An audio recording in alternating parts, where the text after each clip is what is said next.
This is CBS LA Mornings. Good morning and happy Friday. It is April 10th. I'm Chris Holmstrom. And I'm Christine Lazarian for Kalina Estrinos. And here are the top stories we're following for you this morning. Bullets fly between a homeowner and two suspects. We're in Woodland Hills with the details of a dangerous shootout. Yeah, that's a wild story right there. Plus, the man accused of igniting a massive warehouse fire is just hours away from appearing in court.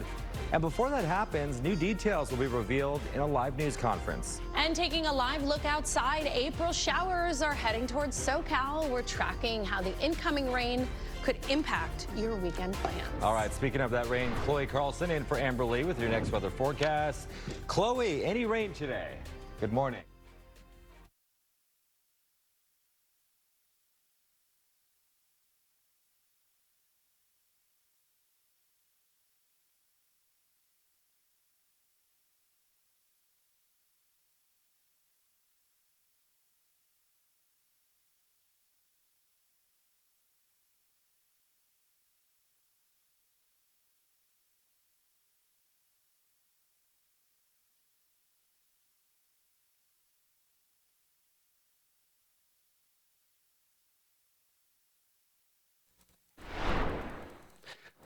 Let's actually take a look at the roads real quick. This is a live look at the 15 freeway in the Cajon Pass in our next traffic camera, and you can see it's a very much Friday light out there in this area and pretty much everywhere else as well. So that's some great news for your morning commute. Zooming out to see the rest of the Inland Empire, some minor delays building on the northbound 215 out of Moreno Valley, and of course the westbound 91 leaving Corona into Orange County. That's now 21 minutes from the 15 over to the 241. Orange County looking great so far. No problems here. The 55 freeway in Santa Ana in our next traffic camera is looking great in both directions as well. And we'll leave you to look at LA. Some delays starting to build here, but the crash we had on the 110 north through downtown has cleared up. So not much going on this morning, and we'll leave it there. We'll head it back to you for now. Okay, Robert, thank you so much. We have a developing story in Woodland Hills, a shootout between a man and two suspects on his driveway. CBS LA Tina Patel reports the homeowners are shaken up by that violent confrontation. The owner of the car and his roommates are pretty shaken up over what happened, so they didn't want to talk to us on camera, but they know they are lucky that they weren't injured when these armed suspects opened fire.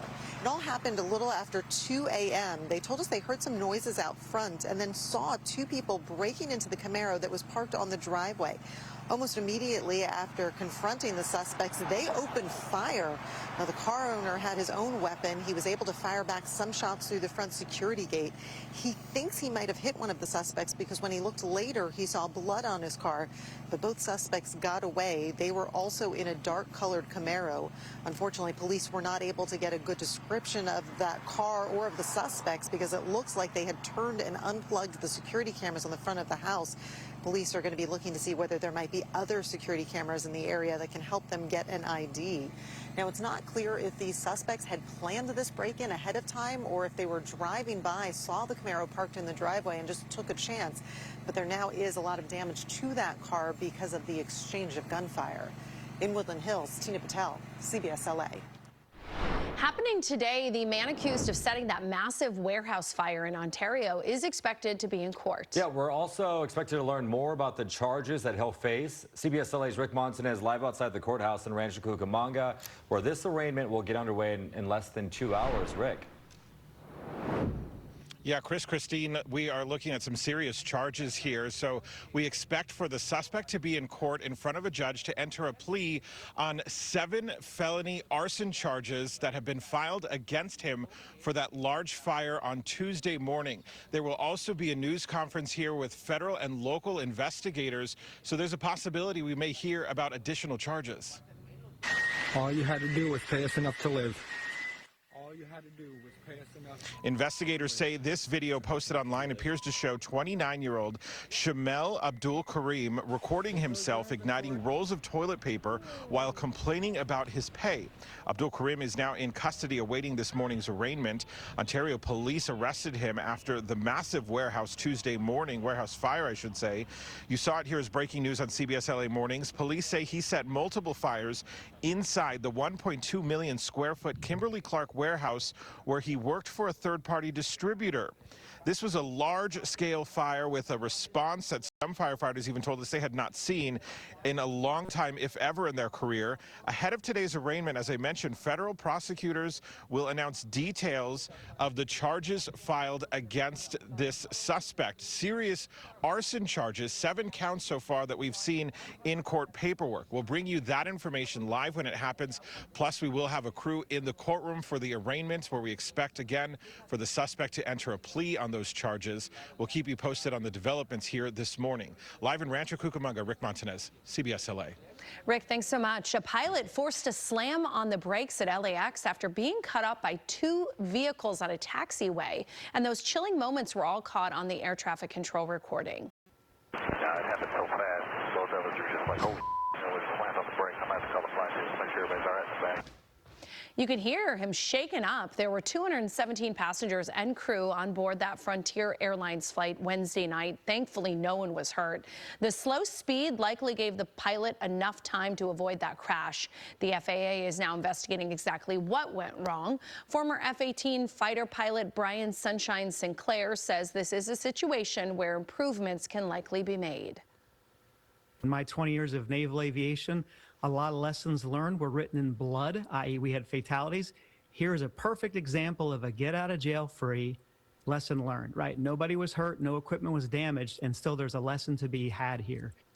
Frontier Airlines is praising the pilot for his quick thinking. So far, we have not heard back from LAX about who was driving those trucks.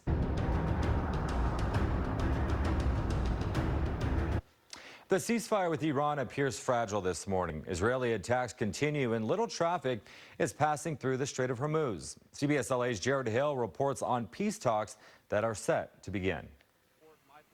Today, Vice President J.D. Vance heads to Pakistan ahead of long-term peace talks with Iran, though the short-term ceasefire appears to be as fragile as ever. About 3 days in, Iran delivering mixed messaging on a key sticking point. The Strait of Hormuz is open. Iran's deputy foreign minister says ships can coordinate with the military for safe passage, but only about a dozen have gone through in the past 2 days. President Trump complained on social media last night, posting, "Iran is doing a very poor job, dishonorable, some would say, of allowing oil to go through the Strait of Hormuz.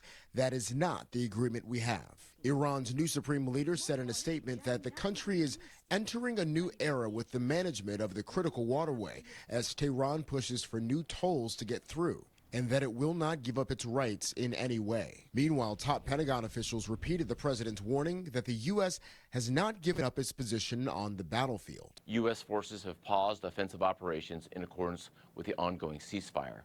However, we remain present. We remain vigilant, and we remain ready if called. Then there's Israel's continued strikes on Hezbollah targets in Lebanon.